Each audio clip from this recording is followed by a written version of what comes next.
Hi, this is Margo. This is Saturday, September 16th, 2017, and I'm going to share a couple of articles with everyone today. They're both regarding melting permafrost, and in case people are not aware of the dangers of the melting permafrost, these two articles, and the first one I'm going to show you has a short video. These are very real dangers, and as the globe is heating up because of all different kinds of reasons, the frost that had been supposedly permanently frozen, like in the Arctic and Siberia and places like that. Alaska has a lot of permafrost. As everything's heating up, the permafrost is melting and lots of things are happening. I mean, whole cities are falling down, the Swiss Alps are crumbling, and the video I'm going to show you today is like a lava field, almost like a lava field moving through this countryside, but it's dirt and it's just moving along. So this first article is from liveleak.com, and I'll put the links below so everybody can go to these and see them themselves. And it's called "Melting Permafrost Flows Like Lava Through Tibetan Plateau." And it says, impressive footage has emerged of melting permafrost slowly churning up grassland on the Tibetan Plateau. The video, filmed in Yushu Tibetan Autonomous Prefecture in China's southwestern Qinghai province on September 7th, shows mud and grass being churned up in a process known as solifluction phenomenon. It happens because permafrost is impermeable to water. Any soil on top of it may become waterlogged and slide downslope due to gravity. Several families and a farm were affected by the incident, and the farm had to be relocated. That's all the article says, so I'm going to share the video with you now. It's quite impressive. And you can hear the dog barking. And just look at that. It looks like a river, but that's dirt.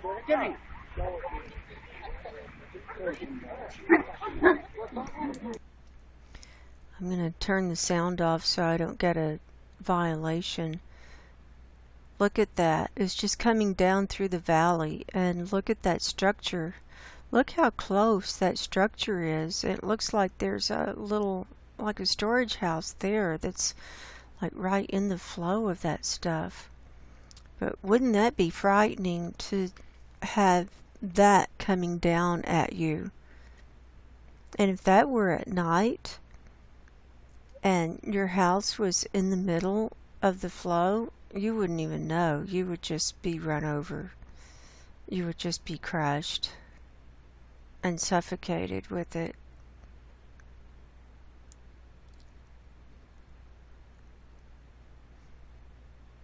But yeah, everyone's freaking out there. That was in Tibet.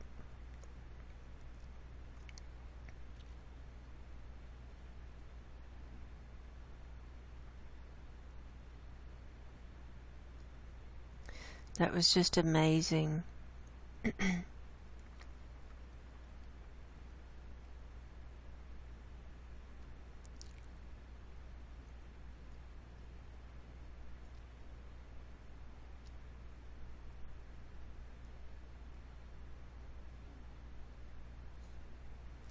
So here's proof of climate change. So that's the first article. The second one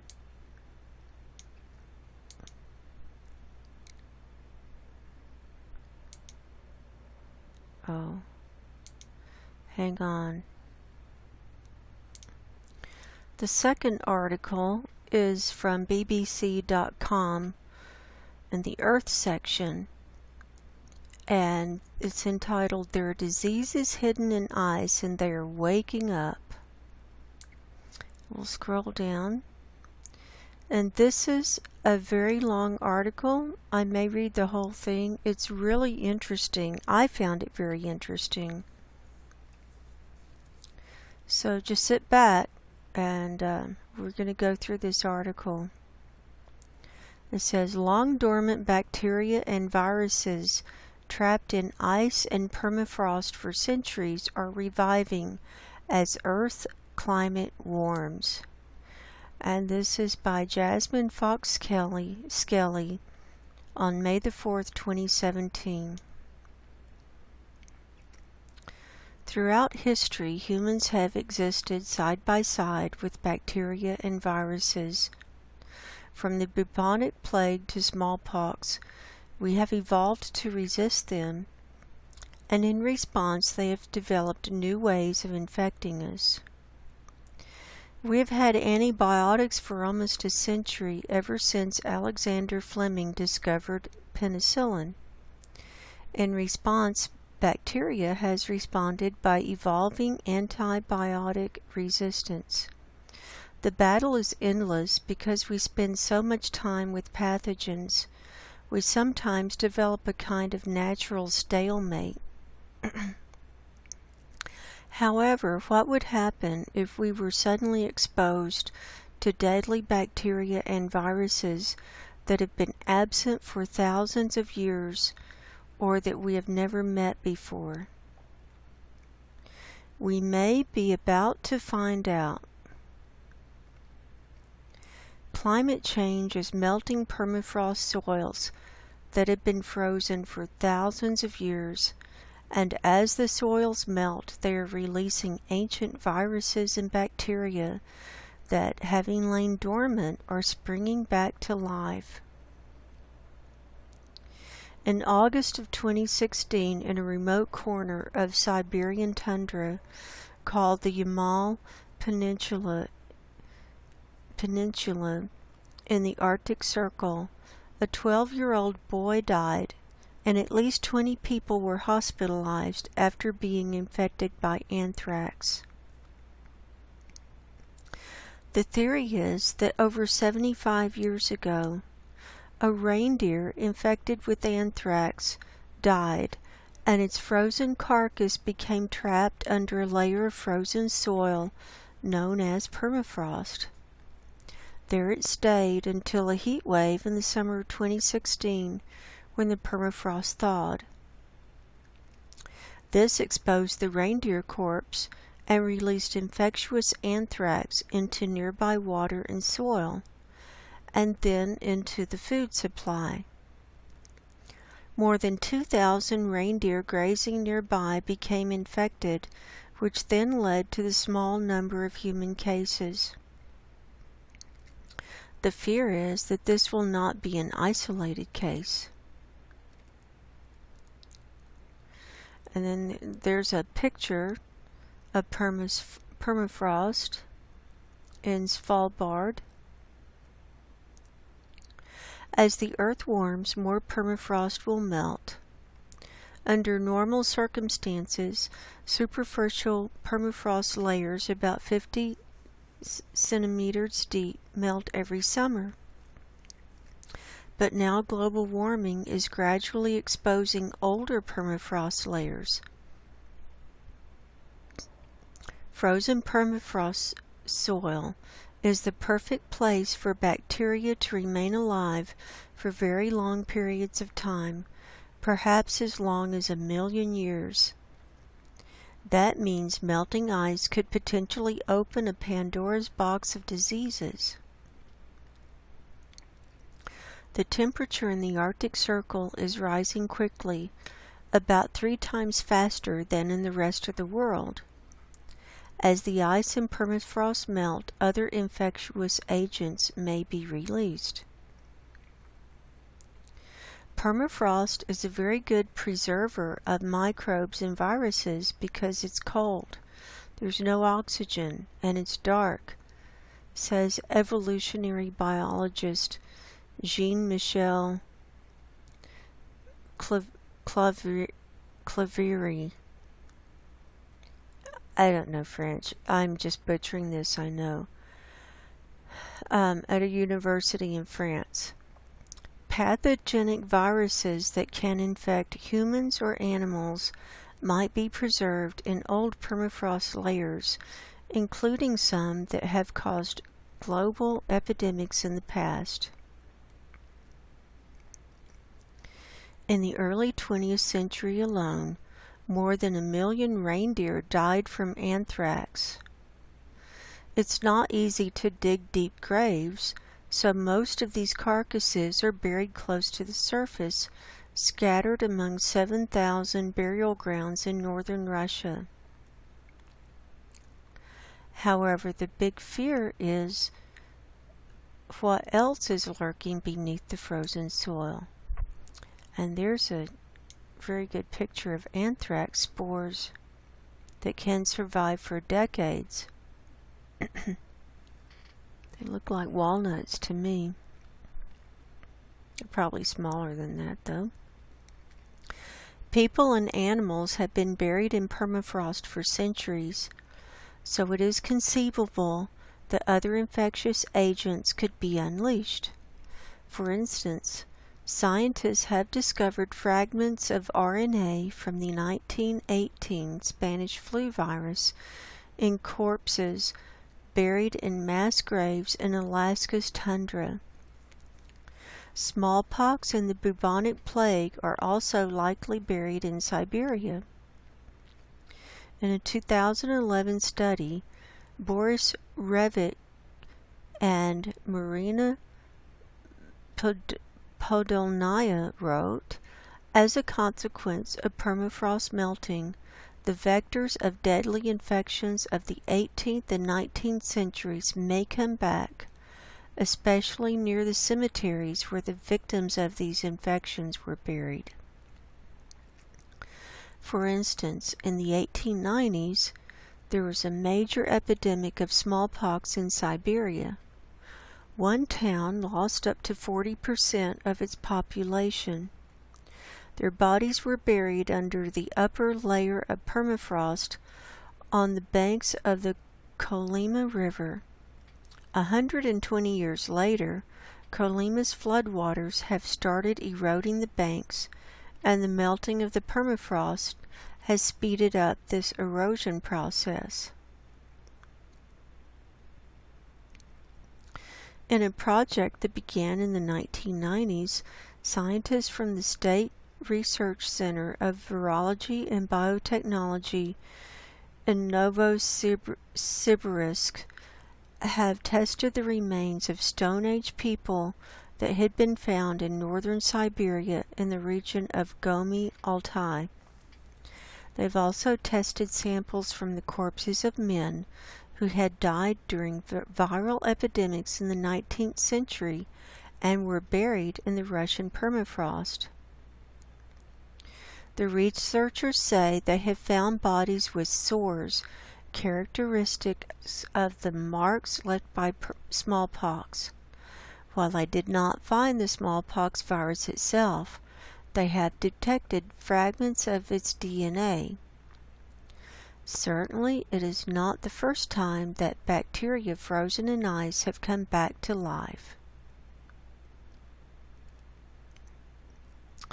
And there's a picture. It says bacteria has been found dormant in Antarctic ice. In 2005, NASA scientists successfully revived bacteria that had been encased in a frozen pond in Alaska for 32,000 years. The microbes, called Carnobacterium pleistocinium, had been frozen since the Pleistocene period, when woolly mammoths still roamed the earth. Once the ice melted, they began swimming around, seemingly unaffected. 2 years later, scientists managed to revive an 8 million-year-old bacterium that had been lying dormant in ice beneath the surface of a glacier in the Beacon and Mullins valleys of Antarctica.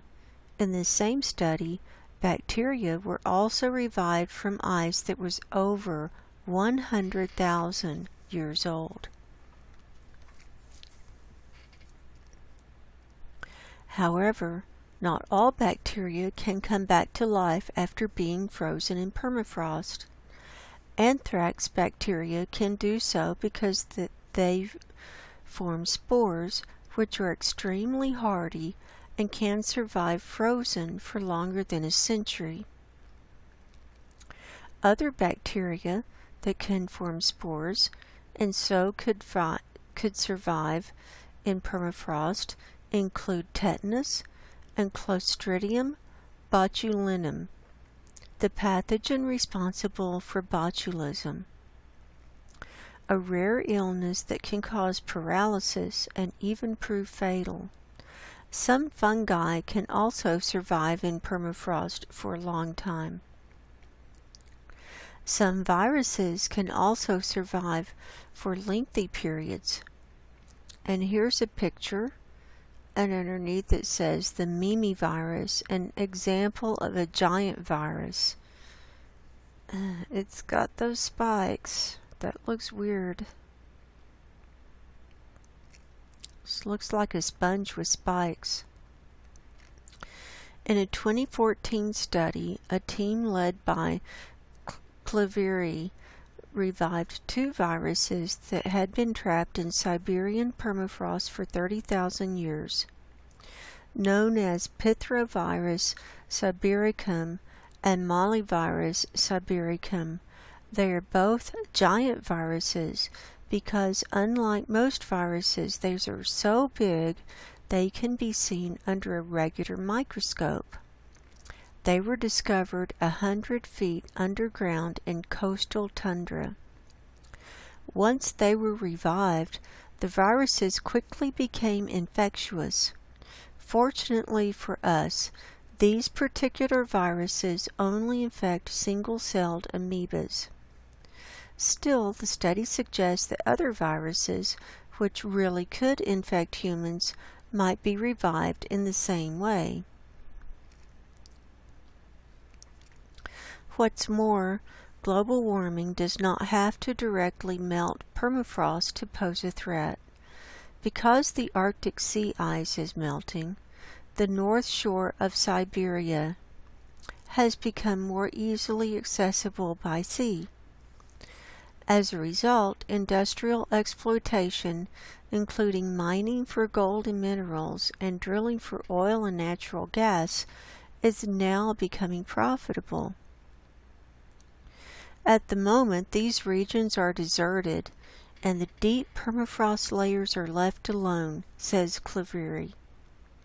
However, these ancient layers could be exposed by the digging involved in mining and drilling operations. If viable virions are still there, this could spell disaster. Giant viruses may be the most likely culprits for any such viral outbreak. Most viruses are rapidly inactivated outside host cells due to light, desiccation, or spontaneous biochemical degradation, says Cleveri.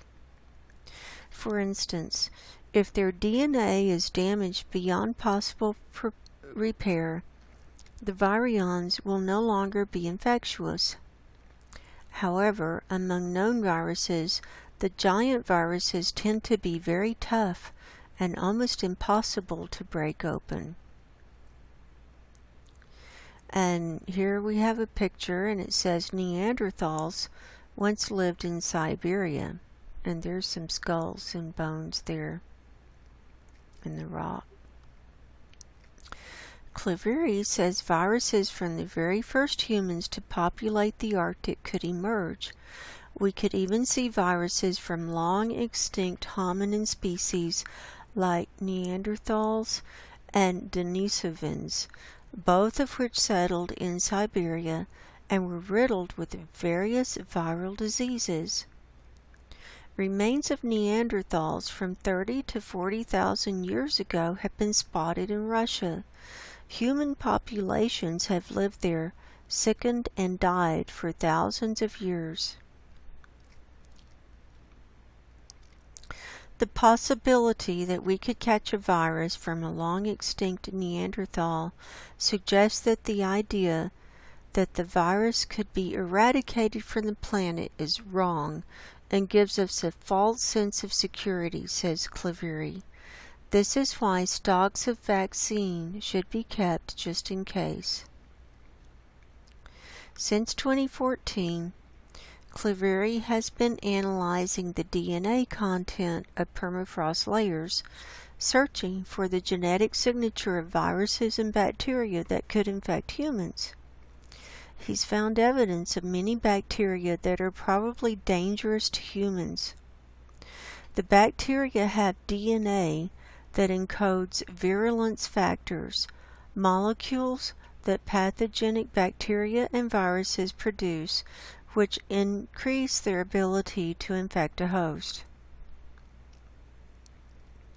Claveri's team has also found a few DNA sequences that seem to come from viruses, including herpes. However, they have not yet found any trace of smallpox. For obvious reasons, they have not attempted to revive any of the pathogens. It now seems the pathogens are cut off from humans. The pathogens cut off from humans will emerge from other places too, not just ice or permafrost. And there's a picture, the crystals in the Nika cave.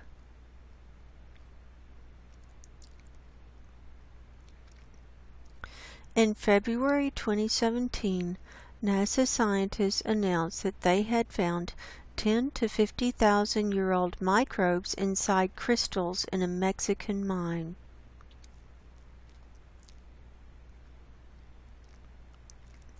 The bacteria were located in the Cave of the Crystals, part of a mine in Nika in northern Mexico.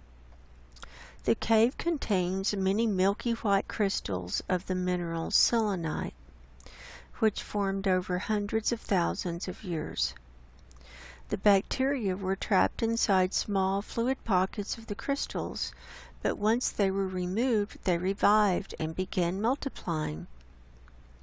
The microbes are genetically unique, and they may well be new species, but the researchers are yet to publish their work. Even older bacteria have been found in the Lechuguilla cave in New Mexico, 1,000 feet underground. These microbes have not seen the surface for over 4 million years. There's the picture. Selenite formations in Lechuguilla cave. The cave never sees sunlight, and it is so isolated that it takes about 10,000 years for water from the surface to get into the cave.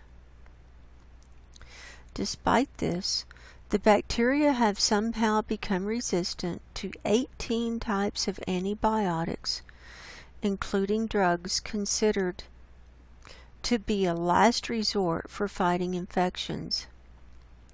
In a study published in December 2016, researchers found that the bacteria known as Panabacillus species LC231 was resistant to 70% of antibiotics and was able to totally inactivate many of them. As the bacteria have remained completely isolated in the cave for 4 million years, they have not come into contact with people or the antibiotic drugs used to treat human infections. That means its antibiotic resistance must have arisen in some other way. The scientists involved believe the bacteria, which does not harm humans, is one of many that have naturally evolved resistance to antibiotics. This suggests that antibiotic resistance has been around for millions or even billions of years. And here's a picture of permafrost on the Tibetan Plateau. And you can see the ice crystals there hanging down.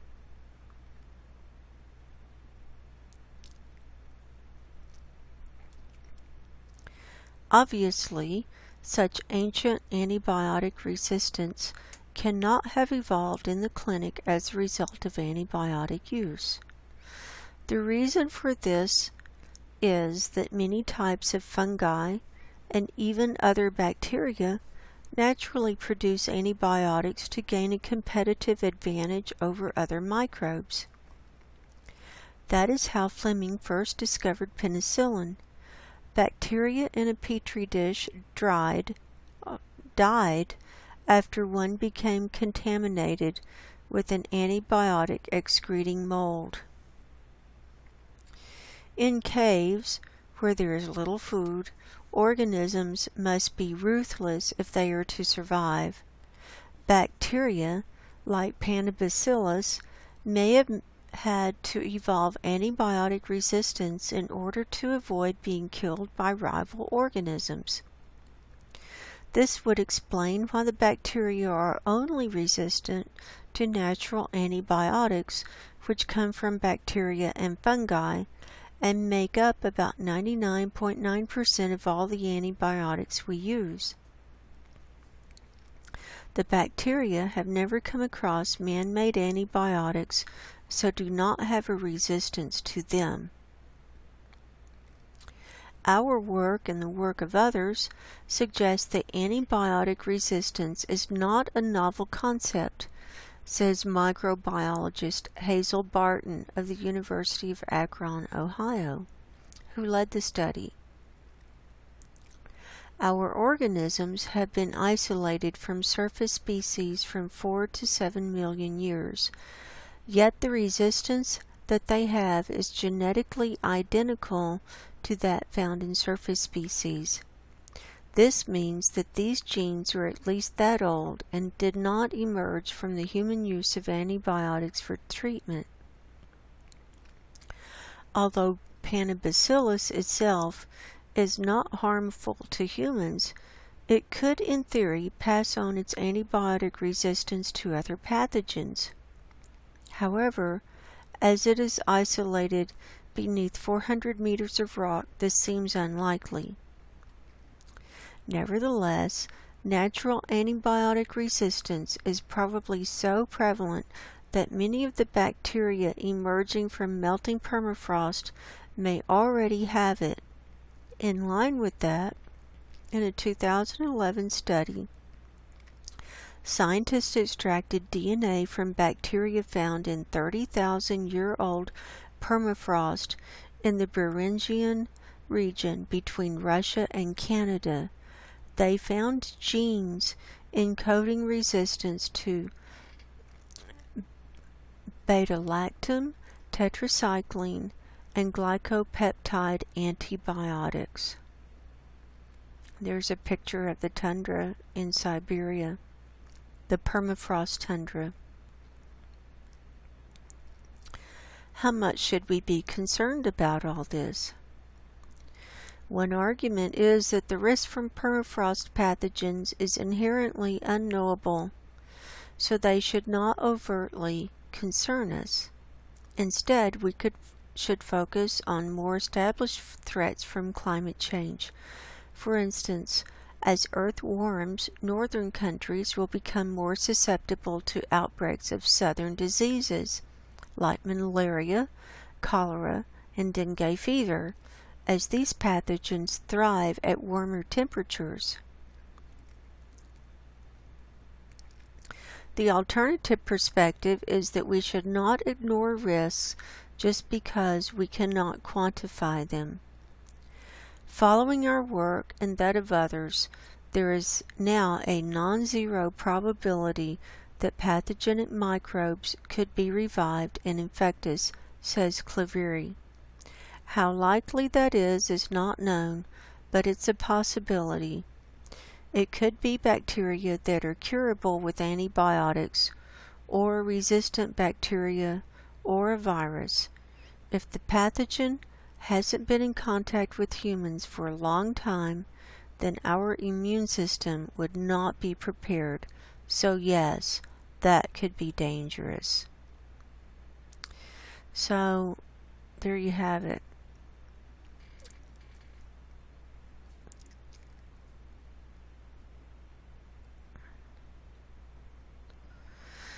And I'm thinking these viruses and bacteria can mutate.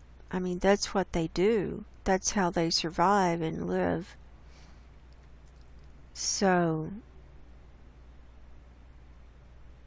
this is very dangerous. So this is just another thing to be on the lookout for as things keep warming up. This was an interesting article.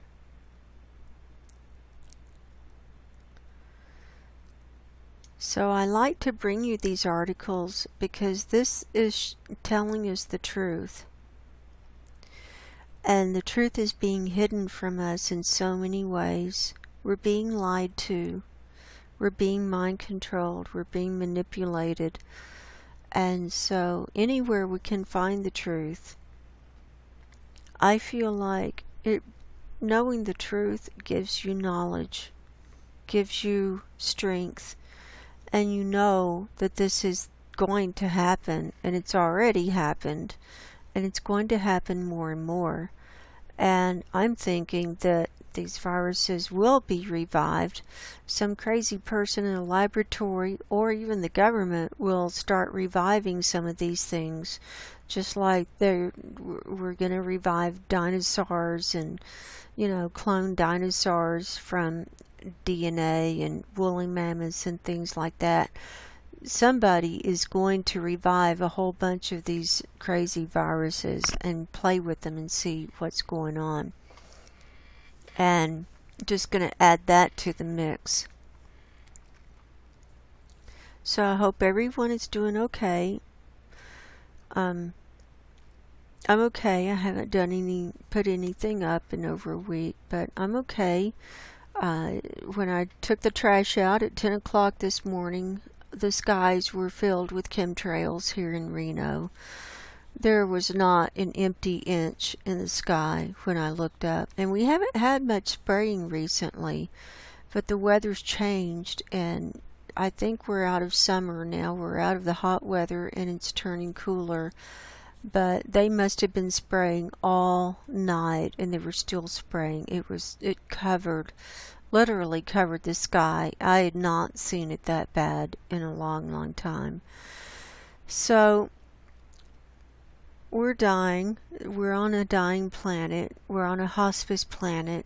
And so we are in the end times. And so my message is the only way out is spiritual, and even whatever healthy foods you can eat, or pure water or pure air you can breathe, or pure water you can drink, or organic foods, or whatever.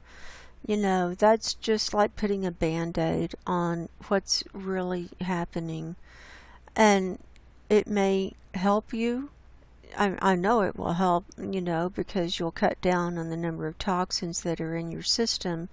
So you will be more healthy until the end, but eventually everything's going down. And I'm not sure exactly how it's going to happen. I did have another dream vision last night. Right upon awakening, I just saw a bunch of people, and they were terrified and kind of fleeing.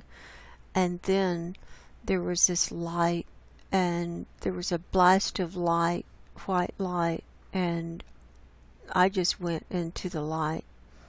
And that was my dream vision from last night.